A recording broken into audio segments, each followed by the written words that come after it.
A to konkrétně v Lounech. Tamní městský úřad vydal nečekané rozhodnutí. Dal pokutu 1500 korun matce, která s kuchyňskou pánví v ruce bránila svého napadeného syna. Úředníci odmítají pochybení. Případem, který vám teď přiblíží Antonín Bruštík, se zřejmě bude zabývat krajský úřad.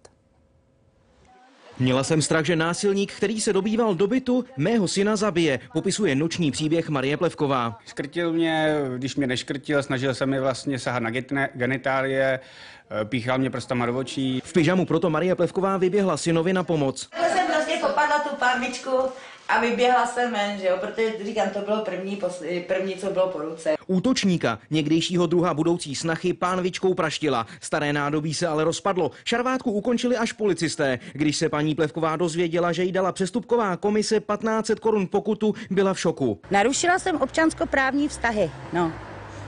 Tím, že jsem ve 3 hodiny v noci spala a byla jsem vyrušena násilníkem, který se mi loupal do domu. Přijde to, jako když jsme v Absurdistánu. Mám za to, že přestupkový orgán nepostupoval správně. Jednání bylo možné posoudit jako nutnou obranu. Tajemnice městského úřadu v Lounech říká, že nesmí mluvit o průběhu správního řízení. Podle ní ale informace paní Plevkové nejsou objektivní. Na základě mých informací a co já vím, tak si myslím, že opravdu to jejich rozhodnutí bylo ve vztahu k tomu případu správné a adekvátní. Úředníci radnice v Lounech se cítí podjatí. Budou proto žádat krajský úřad, aby kauzu předal některému ze sousedních měst. Tajemnice předpokládá, že spis pošle pracovníkům krajského úřadu ještě tento týden. Antonín Bruštík, Česká televize.